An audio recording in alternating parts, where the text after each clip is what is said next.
ನಮಸ್ಕಾರ ಫ್ರೆಂಡ್ಸ್, ರಕ್ಷಾ ಸಿರಿಮನೆ ಚಾನಲ್ಗೆ ನಿಮಗೆಲ್ರಿಗೂ ಪ್ರೀತಿಯ ಸ್ವಾಗತ. ನೀವಿಲ್ಲಿ ನೋಡ್ತಾ ಇರೋ ದೇವಸ್ಥಾನ ಮಾರಿಯಮ್ಮ ದೇವಸ್ಥಾನ.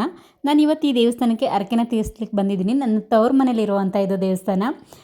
ಈ ದೇವಸ್ಥಾನದ ಹರಕೆ ಪದ್ಧತಿ ಏನು, ಹರಕೆ ಅಂದರೆ ಏನು, ಹರಕೆನ ನಾವು ಟೈಮಿಗೆ ಸರಿಯಾಗಿ ತೀರಿಸಲಿಲ್ಲ ಅಂದರೆ ಏನು ಪ್ರಭಾವ ಬೀರುತ್ತೆ ಎಲ್ಲವನ್ನೂ ಕೂಡ ಇವತ್ತಿನ ವಿಡಿಯೋದಲ್ಲಿ ತಿಳ್ಕೊಳ್ಳೋಣ. ಹಾಗೆ ಈ ಶಕ್ತಿಶಾಲಿ ಮಾರಮ್ಮನ ಆಶೀರ್ವಾದ ನಮ್ಮೆಲ್ಲರ ಮೇಲೆ ಇರಲಿ ಅಂತ ಕೇಳ್ಕೊಳ್ತಾ ವಿಡಿಯೋನ ಕಂಟಿನ್ಯೂ ಮಾಡ್ತಾ ಇದ್ದೀನಿ.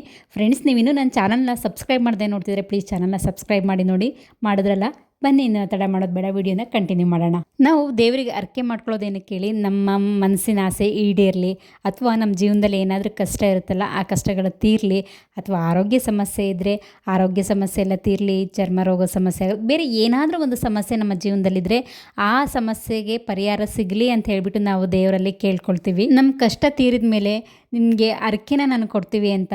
ಫಾರ್ ಎಕ್ಸಾಂಪಲ್ಗೆ ಹರಕೆಯಾಗಿ ನನ್ನ ಆಸೆ ಈಡೇರಿದ ಮೇಲೆ ಅನ್ನ ಸಂತರ್ಪಣೆ ಮಾಡ್ತೀನಿ, ಅಥವಾ ನಾನ್ ವೆಜ್ ಆದರೆ ಕೋಳಿ ಕೊಡೋದು, ಕುರಿ ಕೊಡೋದು, ಈ ಥರ ಇರುತ್ತೆ. ಮತ್ತು ಇಲ್ಲಾಂದರೆ ಕಾಣಿಕೆನ ಅರ್ಪಿಸೋದಾಗಿರ್ಬೋದು, ಮುಡಿ ಕೊಡೋದಾಗಿರ್ಬೋದು, ಈ ಥರ ಅನೇಕ ರೀತಿಯಲ್ಲಿ ನಾವು ದೇವರಿಗೆ ಹರಕೆನ ಕಟ್ಕೊಳ್ತೀವಿ. ಈ ರೀತಿಯಾಗಿ ನಮ್ಮ ಆಸೆನ ದೇವ್ರ ಹತ್ರ ಕೇಳ್ಕೊಂಡು ಸಂಕಲ್ಪ ಮಾಡ್ಕೊಳ್ಳೋದೇ ಅಥವಾ ಕೇಳ್ಕೊಳ್ಳೋದೇ ಹರಕೆ ಅಂತ ಹೇಳ್ಬೋದು. ನಮ್ಮ ಕೆಲಸ ಆದಮೇಲೆ ನಾವು ದೇವರಿಗೆ ಕೊಟ್ಟ ಮಾತು ಅಥವಾ ಪ್ರತಿಜ್ಞೆ ಅಂತ ಏನು ಹೇಳ್ತೀವಿ, ಕೇಳ್ಕೊಂಡಿರ್ತೀವಲ್ಲ, ಅದನ್ನು ನೆರವೇರಿಸೋದೇ ಹರಕೆ ತೀರಿಸೋದು ಅಂತ ಹೇಳ್ಬೋದು. ಅಂದರೆ ನಾವು ದೇವರಿಗೆ ಕೊಟ್ಟ ಮಾತನ್ನು ಉಳಿಸಿಕೊಳ್ಳೋದೇ ಹರಕೆ ತೀರಿಸೋದು ಅಂತಲೂ ಕೂಡ ಹೇಳಲಾಗುತ್ತೆ. ಇದು ಒಂದು ನಂಬಿಕೆ. ಈ ಜಗತ್ತು ನಿಂತಿರೋದೇ ನಂಬಿಕೆ ಮೇಲಲ್ವಾ.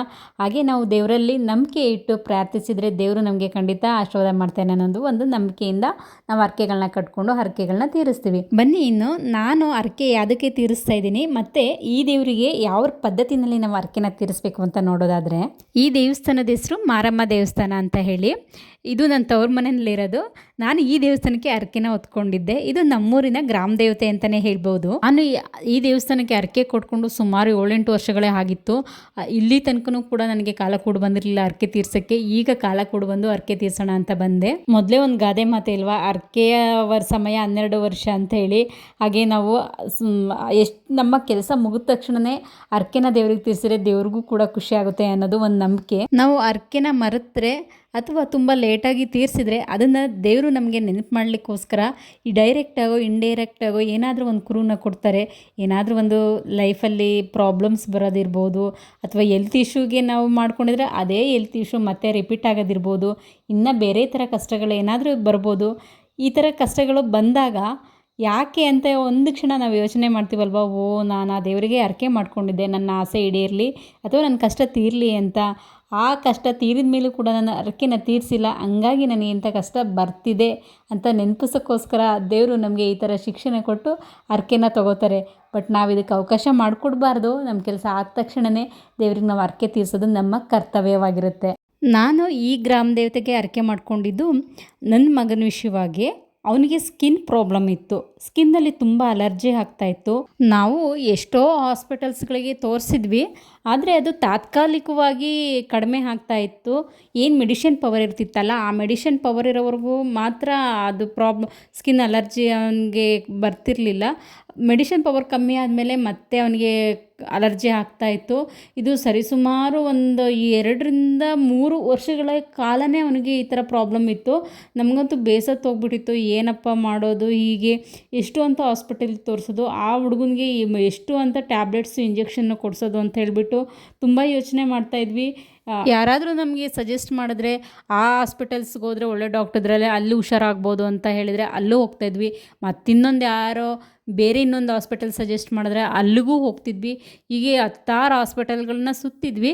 ಸ್ವಲ್ಪ ಮಟ್ಟಿಗೆ ಮಾತ್ರ ಕಡಿಮೆ ಆಗ್ತಿತ್ತು, ಪೂರ್ತಿ ಕಡಿಮೆ ಆಗಿರಲಿಲ್ಲ. ನಾನು ಒಂದ್ಸರಿ ಅಮ್ಮ ಮನೆಗೆ ಬಂದಾಗ ಅಮ್ಮ ಹತ್ರ ಈ ವಿಷಯನ ಹೇಳ್ಕೊಂಡು ತುಂಬ ಬೇಜಾರು ಮಾಡ್ಕೊಳ್ತಿದ್ದೆ.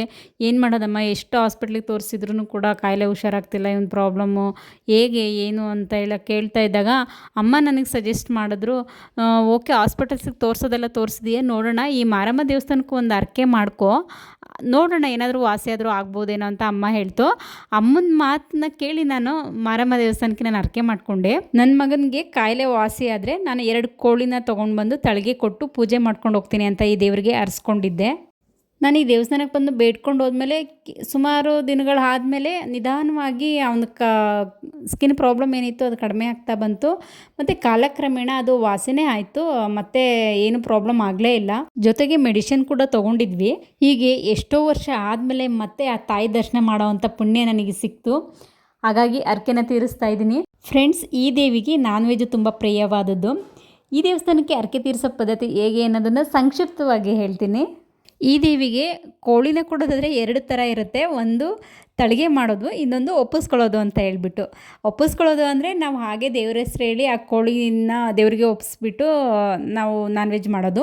ಇನ್ನೊಂದು ರೀತಿಯಾಗಿ ಕೊಡೋದು ತಳಿಗೆ ಕೊಡೋದು ಅಂತ ಹೇಳಿಬಿಟ್ಟು ನಾವು ಇದಕ್ಕೆ ಕೋಳಿನ ಒಪ್ಪಿಸಿ ಅದಕ್ಕೆ ನಾವು ನೈವೇದ್ಯವನ್ನು ಮಾಡ್ಕೊಂಡು ಬಂದು ದೇವಸ್ಥಾನಕ್ಕೆ ತಂದು ನೈವೇದ್ಯನ ದೇವರಿಗೆ ಅರ್ಪಿಸೋದು. ನೀವೀಗ ಏನು ನೋಡ್ತಾ ಇದ್ದೀರಲ್ಲ, ಇದು ದೇವರಿಗೆ ನಾವು ನೈವೇದ್ಯನ ಮಾಡ್ಕೊಬಂದು ಯಾರು ಹರಕೆನ ಕಟ್ಕೊಂಡಿರ್ತಾರೆ ಅವರು ಭಕ್ತಿಯಿಂದ ಪೂಜೆನ ಮಾಡಿಬಿಟ್ಟು ಆ ದೇವಿನಲ್ಲಿ ಕೇಳ್ಕೊಳ್ಳೋದು. ನಾವು ಒಪ್ಸಿರುವಂಥ ಹರಕೆ ನಿಮಗೆ ಒಪ್ಪಿಗೆ ಆಗಿದೆಯಾ ಅಂತ ನಾವು ಕೇಳ್ತೀವಿ. ತಾಯಿಗೆ ಹರಕೆ ಒಪ್ಪಿಗೆ ಆಗಿದ್ರೆ ನೀವಿಲ್ಲಿ ನೋಡ್ತಾ ಇರ್ಬೋದು, ನಾವು ಪೂಜೆ ಮಾಡಿ ಕ್ಲೋಸ್ ಮಾಡಿ ಇವಾಗ ಓಪನ್ ಮಾಡ್ತಿದ್ದೀವಿ. ನಾವಲ್ಲಿ ನೈವೇದ್ಯವಾಗ ಅನ್ನನ ಇಟ್ಟಿದ್ದೀವಿ, ಅದು ಭಾಗ ಆಗಿರುತ್ತೆ. ಈ ರೀತಿ ಭಾಗ ಆದರೆ ದೇವರು ನಮ್ಮ ಹರಕೆನ ಒಪ್ಪಿಸ್ಕೊಂಡಿದ್ರೆ, ಖುಷಿಯಾಗಿ ಸ್ವೀಕರಿಸಿದರೆ ಅನ್ನೋದು ಒಂದು ನಮ್ಮ ನಂಬಿಕೆ. ಸಪೋಸ್ ಏನಾದರೂ ಆ ನೈವೇದ್ಯ ಭಾಗ ಆಗಲಿಲ್ಲ ಅಂದರೆ ನಾವು ಕೊಡ್ತಾ ಇರುವಂಥ ಹರಕೆ ದೇವರಿಗೆ ಒಪ್ತಾ ಇಲ್ಲ, ದೇವಿ ಅದನ್ನು ಸ್ವೀಕಾರ ಮಾಡ್ತಾ ಇಲ್ಲ ಅನ್ನೋ ಒಂದು ನಂಬಿಕೆನೂ ಕೂಡ ಈ ದೇವಸ್ಥಾನದಲ್ಲಿದೆ. ಹಾಗಾಗಿ ಈ ದೇವಸ್ಥಾನಕ್ಕೆ ಹರಕೆಯನ್ನು ತೀರಿಸ್ಬೇಕಾದ್ರೆ ತುಂಬ ನಿಯಮ ನಿಷ್ಠೆನ ಪಾಲಿಸ್ಬೇಕಾಗತ್ತೆ. ತುಂಬ ಶ್ರದ್ಧಾಭಕ್ತಿಯಿಂದ ದೇವರಿಗೆ ಹರಕೆನ ತೀರಿಸಿದ್ರೆ ಖಂಡಿತವಾಗ್ಲೂ ದೇವಿ ನಮ್ಮ ಹರಕೆನ ಸ್ವೀಕರಿಸ್ತಾರೆ. ಈ ವಿಷಯದಲ್ಲಿ ನಮ್ಮಮ್ಮ ಭಾಳ ನಿಷ್ಠೆ. ನಾವು ಕೂಡ ಏನೋ ಒಂದು ಚೂರು ತಪ್ಪು ಮಾಡ್ದಂಗೆ ನಮಗೆ ಬೆಳಗ್ಗೆಯಿಂದನೇ ಹೇಗೆ ಮಾಡಬೇಕು ಏನು ಎಲ್ಲವನ್ನೂ ಕೂಡ ಹೇಳಿಕೊಂಡು ಹರಕೆನ ತೀರಿಸೋದಕ್ಕೆ ಬಂದರು. ಎಲ್ಲರೂ ನಾವು ಕೂಡ ಬೆಳಗ್ಗೆ ಎದ್ದು ಸ್ನಾನ ಮಾಡಿ ಮನೆಯೆಲ್ಲ ಒರೆಸಿ ಮನೆಯಲ್ಲಿ ದೇವರಿಗೆ ದೀಪ ಹಚ್ಚಿ ನಂತರ ನಾವು ಕೋಳಿನ ಒಪ್ಪಿಸ್ಕೊಂಡು ಬಂದು ಆ ನೈವೇದ್ಯನ ರೆಡಿ ಮಾಡಿಕೊಂಡು ನಾವು ದೇವಸ್ಥಾನದಲ್ಲಿ ಬಂದು ಪೂಜೆನ ಮಾಡ್ತಾಯಿದ್ದೀವಿ. ಫಸ್ಟ್ ನಾವು ನೋಡಿದ್ದು ದೇವಸ್ಥಾನ ಅಲ್ಲಿ ತಳಗೆನೇ ಮಾಡಿದ್ವಿ. ಮತ್ತು ಇನ್ನೊಂದು ಊರೊಳಗಡೆ ಒಂದು ಅಡ್ಡೆ ಅಂತ ಹೇಳ್ತೀವಿ, ಅಲ್ಲಿ ಮೂಲ ವಿಗ್ರಹ ಇದೆ, ಇಲ್ಲಿ ಅಡ್ಡೆ ಇದೆ. ಈ ಅಡ್ಡೆಗೂ ಕೂಡ ನಾವು ಅಲ್ಲಿ ಹೇಗೆ ಪೂಜೆನ ಮಾಡಿದ್ವೋ ಅದೇ ವಿಧಾನದಲ್ಲಿ ಇಲ್ಲೂ ಪೂಜೆ ಮಾಡ್ತಾಯಿದ್ದೀವಿ. ಆವಾಗ ಮಾತ್ರ ದೇವಿ ಸಂಪೂರ್ಣವಾಗಿ ನಮ್ಮ ಹರಕೆನ ಒಪ್ಕೊಂಡಿದ್ದಾಳೆ. ಮೂಲ ದೇವಸ್ಥಾನದಲ್ಲೇ ನೈವೇದ್ಯ ಹೇಗೆ ಸ್ವೀಕಾರ ಆಗುತ್ತೋ ಅದೇ ರೀತಿ ಇಲ್ಲೂ ಕೂಡ ಸ್ವೀಕಾರ ಆದರೆ ದೇವಿ ಸಂಪೂರ್ಣವಾಗಿ ನಮ್ಮ ಹರಕೆನ ಒಪ್ಕೊಂಡಿದ್ದಾರೆ ಅಂತ ಅರ್ಥ. ಹರಕೆ ತೀರಿಸೋ ಸಮಯದಲ್ಲಿ ಏನಾದರೂ ಲೋಪ ಇದ್ದರೆ ಮತ್ತು ನಾವೇನಾದರೂ ಕಿರಿಕಿರಿ ಮಾಡಿಕೊಂಡು ಮನಸ್ಸಿಗೆ ಅಶಾಂತಿ ಮಾಡಿಕೊಂಡು ದೇವರಿಗೆ ಹರಕೆಯನ್ನು ತೀರಿಸಲಿಕ್ಕೆ ಬಂದರೆ ನೈವೇದ್ಯನ ತಾಯಿ ಖಂಡಿತ ಒಪ್ಕೊಳ್ಳೋದಿಲ್ಲ. ಹಾಗಾಗಿ ಈ ತಾಯಿಗೆ ಬಹಳ ನಿಯಮ ನಿಷ್ಠೆಯಿಂದ ಹರಕೆನ ತೀರಿಸಬೇಕಾಗತ್ತೆ. ತಾಯಿ ಮಾತೆ ಮಾರಮ್ಮನ ಆಶೀರ್ವಾದದಿಂದ ನನ್ನ ಹರಕೆ ಸಂಪೂರ್ಣವಾಗಿ ಒಪ್ಪಿಗೆ ಆಗಿದೆ ಅಂತ ಕ್ರೂನ ನನಗೆ ಮಾತೆ ಕೊಟ್ಟರು. 2 ದೇವಸ್ಥಾನದಲ್ಲೂ ನೈವೇದ್ಯ ಸ್ವೀಕಾರ ಆಯಿತು.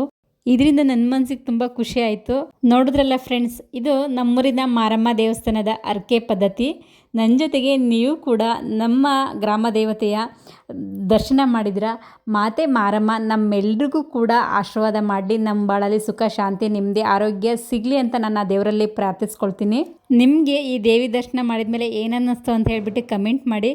ಮತ್ತು ನಿಮ್ಮೂರಿನ ಗ್ರಾಮ ದೇವತೆಗೆ ನೀವು ಹೇಗೆ ಪೂಜೆ ಮಾಡ್ತೀರಾ ಅಂತಲೂ ಕೂಡ ಕಮೆಂಟ್ ಮಾಡಿ ಹೇಳಿ. ನಿಮಗೆ ಈ ವಿಡಿಯೋ ಇಷ್ಟ ಆದರೆ ಲೈಕ್ ಮಾಡಿ. ಆದಷ್ಟು ನಿಮ್ಮ ಹಳೆ ಹರಕೆಗಳು ಯಾವ್ದಾದ್ರು ಇದ್ದರೆ ತೀರಿಸ್ಕೊಳ್ಳೋಕ್ಕೆ ನೀವು ಟ್ರೈ ಮಾಡಿ.